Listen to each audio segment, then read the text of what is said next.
Ele afundou sobre os mares e afirmou sobre os rios. Quem subirá ao monte do Senhor? Quem estará no seu lugar santo?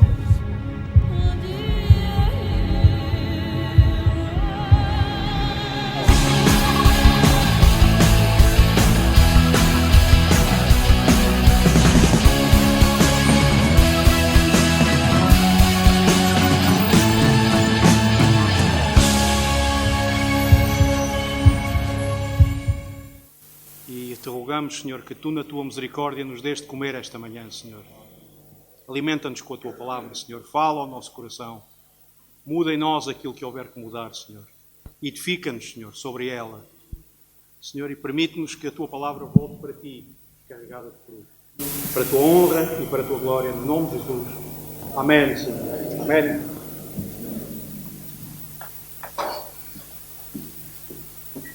A última vez que compartilhei convosco neste local, tentei pintar um quadro com cores fortes sobre um homem, sobre um profeta, um servo de Deus. E este quadro falava de um homem que exaltou na sua fé, que exultou na sua fé, um homem que transbordou de gozo e de alegria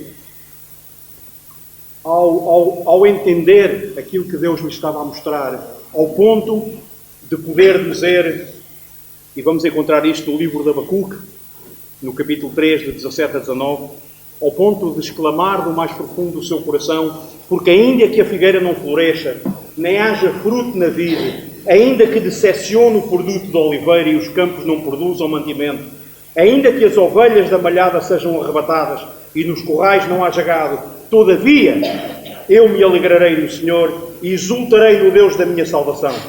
O Senhor Deus é a minha força e fará os meus pés como o das servas e me fará andar sobre as minhas alturas. Essas foram as palavras de gozo transbordante de Abacuque, mas nem sempre foi assim.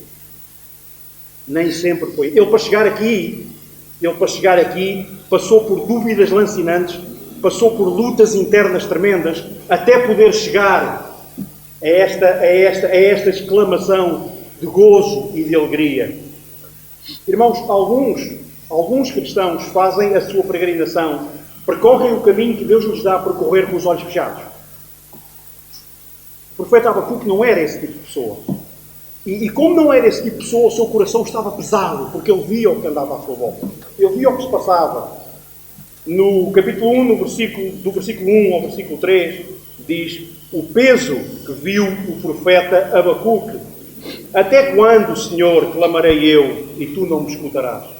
Gritar-te-ei violência e não salvarás. Por que razão me mostras a iniquidade e me fazes ver a opressão? Abacuque tinha os olhos abertos e, porque os tinha abertos, tinha o coração pesado. No capítulo 1 e até o primeiro versículo do capítulo 2, vemos que o profeta está preocupado e está perplexo. Está preocupado com aquilo que se passa à sua volta e está perplexo porque não entende porque é que Deus está a permitir que tais coisas aconteçam. Porque é que as coisas estão a levar este rumo, esta direção. Estava preocupado porque olhava para a sua nação e via abundância de pecado. A nação de Judá estava em declínio político, económico, moral, espiritual. Tinham recusado a palavra de Deus. Como consequência, o pecado era permanente em Judá. Fora de Judá, o Império da Babilónia estava a mover-se nessa direção, na direção dessa nação. Deus estava a mostrar a Abacuque que Babilónia viria e conquistaria Judá. E não apenas isso, mas que levaria Judá de cativeiro para a Babilónia. Significa que a nação, obviamente, iria sofrer de uma maneira atroz. Abacuque estava perplexo, porque não entendia o que Deus estava a fazer. Consequentemente, e numa atitude coerente da sua parte, Abacuque levou o seu problema a Deus. Mas, de facto, este problema arrastou 3 acusações. Abacuque acusou a Deus de 3 coisas.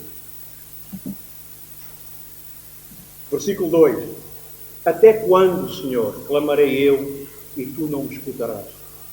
Gritar-te-ei violência e não me salvarás. Abacuque acusou Deus de estar indiferente. Encontramos esta pergunta várias vezes no livro de Salmos. No Salmo 6, nos versículos 3 e 4, diz assim: até a minha alma está perturbada, mas tu, Senhor, até quando? Volta-te, Senhor, livra a minha alma, salva-me pela tua benignidade. Clamor de angústia, até quando vais permitir isto, Senhor? Até quando vais permitir que isto me aconteça? No Salmo 89, no versículo 46, diz: até quando, Senhor? Acaso te esconderás para sempre? Arderá a tua ira como fogo? E quantas vezes nós, eu e tu, clamamos ardentemente e dissemos: Senhor, até quando? Quanto tempo vai tardar até que tu me cures? Quanto tempo vai tardar até que tu me libertes? Quanto tempo vai tardar até que tu me livres desta situação que me sufoca e eu não tenho saída para isto? Até quando? Até os discípulos viveram uma situação similar. Em Marcos, no capítulo 4, de 37 a 41, diz assim: levantou-se um grande temporal de vento e subiam as ondas por cima do barco, de maneira que já se enchia. E ele, Jesus, estava na popa, dormindo sobre uma almofada, e despertaram-no, dizendo-lhe: Mestre, não se te dá que pereçamos aqui? E ele, despertando, repreendeu o vento e disse ao mar: cala-te, aquieta-te. E o vento se aquietou e houve grande bonança. E disse-lhes: por que sois tão tímidos? Ainda não tendes fé? E sentiram um grande temor e diziam uns aos outros: mas quem é este, que até o vento e o mar lhe obedecem?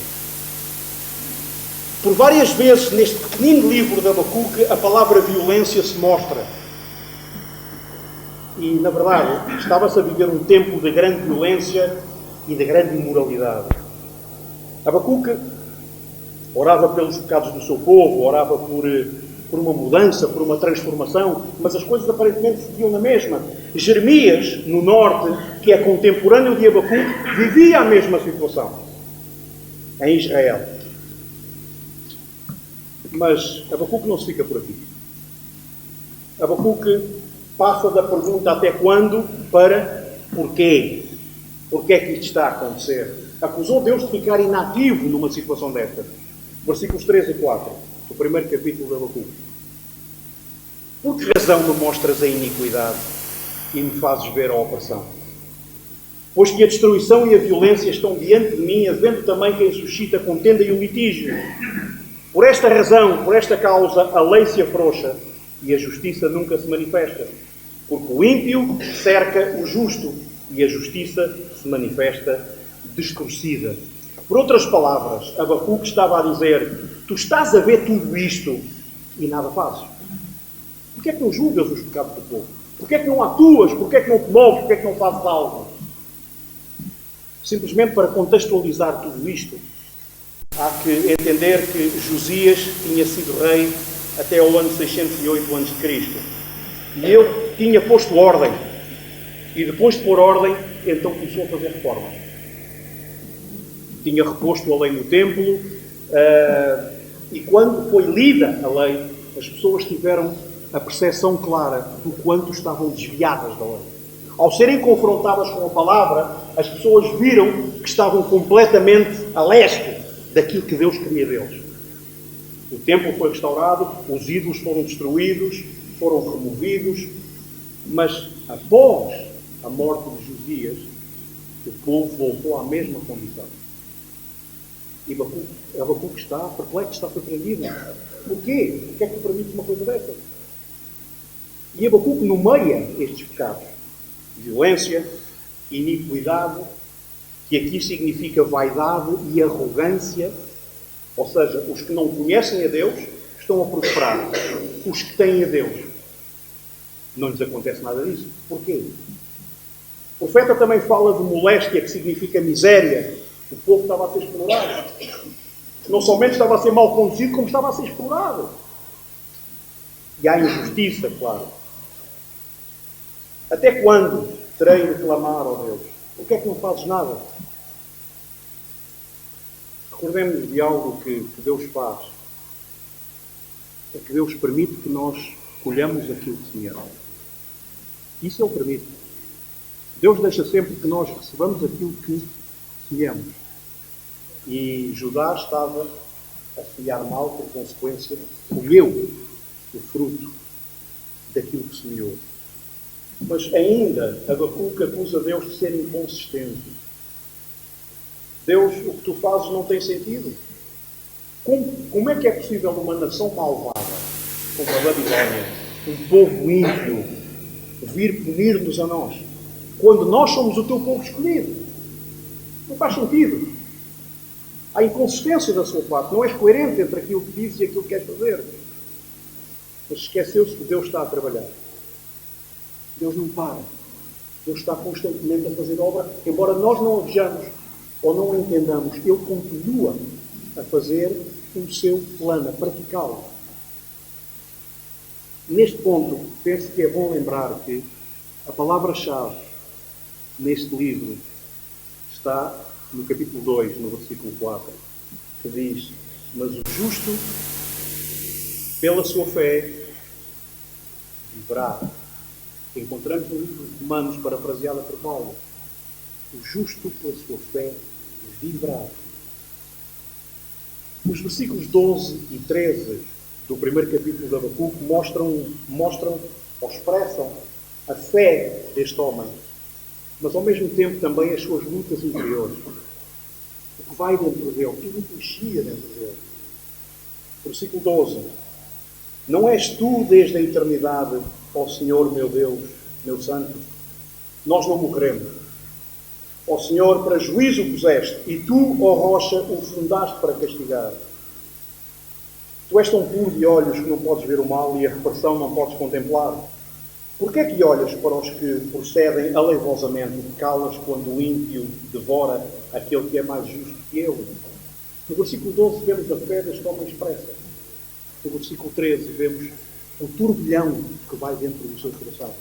A sua perplexidade, a sua inquietação. Porquê, Deus? Como é? O que é isto? Embora por vezes o juízo divino pareça devastador, e vivemos muitas vezes situações destas em que o juízo é tão pesado, quase que nos esmaga, o servo busca consolo e busca esperança na fidelidade e na santidade de Deus.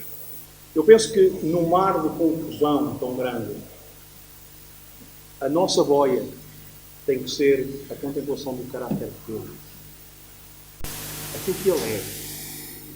Buscar a Deus e contemplar o seu caráter,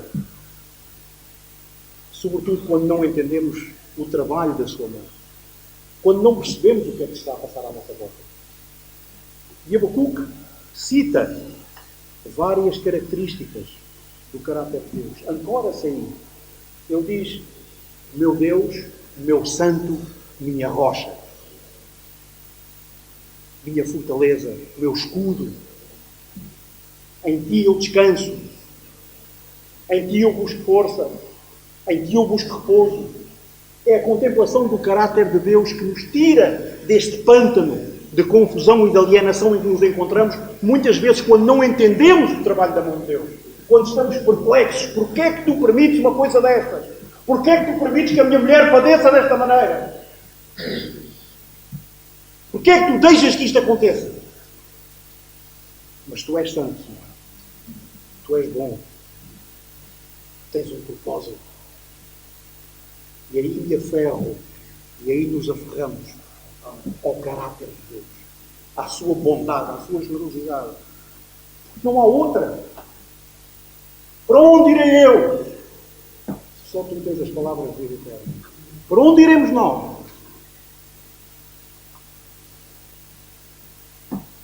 Deus não é indiferente, Deus não é inativo, Deus não é inconsistente. Deus está atento, Deus está a trabalhar e Deus é justo. Amém? Romanos 8, 28. Quem sabe que o diga.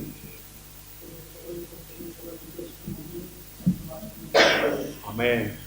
E sabemos que todas as coisas contribuem juntamente para o bem daqueles que amam a Deus, daqueles que são chamados segundo o seu propósito. Fazemos a mesma pergunta, ou as mesmas perguntas que Abacuque fez. Questionamos também desta maneira. Pois é necessário começar a caminhar acreditando com fé em Deus e permitindo que o gozo de Deus transborde das nossas vidas. Sabendo que Ele é santo, que Ele é bom, que Ele é generoso, que Ele é puro, que Ele é justo, que Ele é reto. Porque ainda que a figueira não floresça, nem haja fruto no viso, ainda que se acione o fruto do oliveira e os campos não produzam mantimento, ainda que as ovelhas da malhada sejam arrebatadas e nos corrais não haja gado, todavia eu me alegrarei no Senhor. Amém. Exultarei no Deus da minha salvação. O Senhor Deus é a minha força e fará os meus pés como os das servas e me fará andar sobre as minhas alturas. Amém. Amém. Jesus, uma vez questionou e pôs a seguinte pergunta: digo-vos que depressa lhes fará justiça. Quando, porém, vier o Filho do Homem, porventura achará fé na terra? Será que ele perguntou, achará amor, achará caridade, achará bondade? Não, achará fé. Encontrará homens e mulheres que confiem nele. Encontrará homens e mulheres que dependam dele.